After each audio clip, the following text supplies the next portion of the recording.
Tibbiyot institutiga kirish uchun tayyorlanib yurgan paytlarim appenditsit bo'lib qoldi. Ya'ni appendiksning yallig'lanishi, ya'ni bizda ko'richak deb aytishadi. Hamma qatori, el qatori men ham o'zbek emasmanmi? Og'riq bo'ldi, og'riq qoldiruvchi ichdim, aptekaga bordim, dori olib ichdim, olib ichib yuraverdim, bir hafta 10 kun yurdim va nihoyat o'sha kun keldi.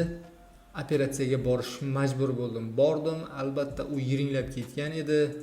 Operatsiyaga olishdi. O'sha paytda mesnika qilishlariga rozi bo'lmadim-da, uxlatishdi meni. Uxlatib turib operatsiya qilishdi. Uxlaganda shunday gullani atrofida maza qilib uxlab yotuvdim. Shunday tursam, operatsiya tugab bo'lgan edi.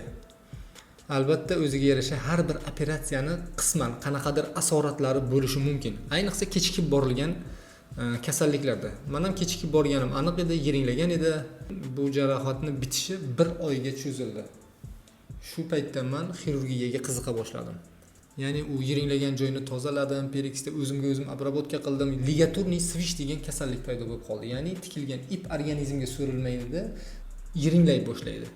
O'sha ipni, buni davosi o'sha paytda o'sha allergiya berayotgan yot jismni olib tashlash. Ya'ni tikilgan ipni olib tashladim, pervyaskalarni uyda o'zim qildim. Xuddi shunaqa qilib va nihoyat 1 yil deganda bitdi. Va bu albatta o'ziga yarasha asorat bilan bitganligi uchun chandiq bo'lib bitdi. Chandiq bo'lib bitish ham bu albatta asorat hisoblanadi. Shunday ekan hech qaysi kasallik yo'qki, umuman asorat bo'lmaydi deyish. Qisman baribir bo'lish ehtimolligi bor. Bu bemorni ko'pincha o'ziga bog'liq. Qancha vaqtli borishi yoki kech kelishi. Men ham hech qachon o'zbek xalqidan orqaga qolib ketmaganman. Albatta operatsiyadan el qatori qo'rqqanman. Shunda xirurg bo'lishni tanladim. Mana qarabsizki, proktolog bo'ldim. Bu videolarni olishimdan endi maqsad nima?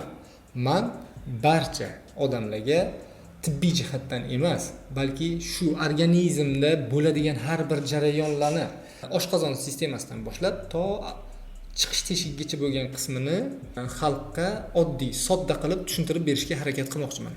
Ya'ni ovqatni yeymiz, u nimaga o'zgaradi, nima bo'ladi, qayoqqa tushadi, gaz qanday hosil bo'ladi, odam nimaga kekiradi, gaz nimaga chiqishi kerak, orqadan nimaga odam o'sirishi kerak. Ayniqsa o'rtog'iz bilan bitta mashinaga o'tirib qo'ysangiz bormi? Qitmir o'rtog'iz mashinani derazasini yopib qo'yib, oynasini yopib qo'yib, shunaqa gaz chiqarib o'rtoqlarini zaharlaydigan o'rtoqlardan Xudo asrasin. Nimaga hojatga boradi, nimaga axlat suyuq keladi yoki quyuq keladi, quyuq kelsa nima qilish kerak? Xuddi shu jarayonlarni boshidan oxirigacha tushuntirib berishga harakat qilaman. Endi tasavvur qiling, mana bu odam organizmi. Qarang, ichaklar qanday tuzilgan, o'pka, yurak, qon tomir sistemasi.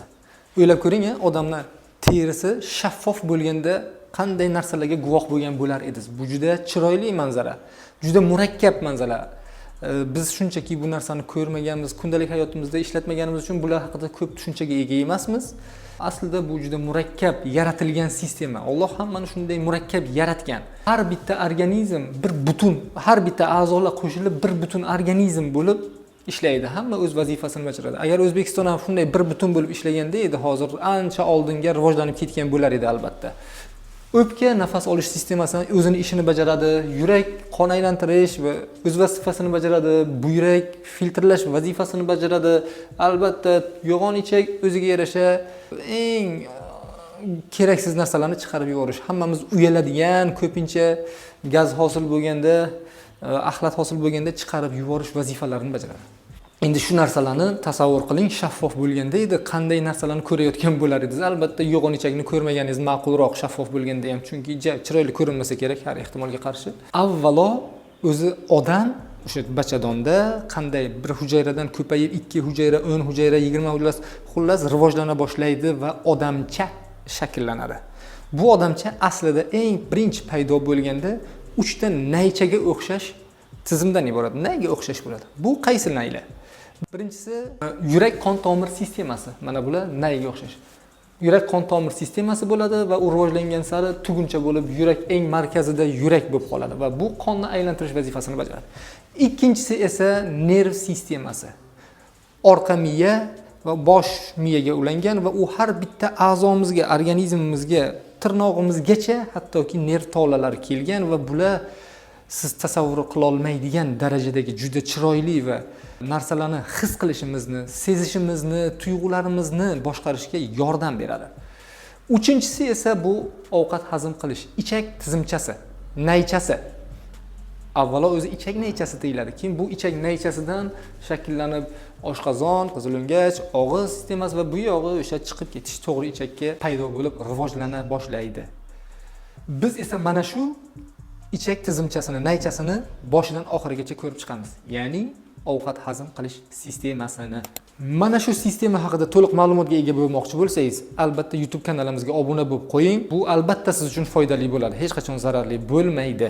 Siz bilan Shermuhammad Fayzulloyev, proktolog.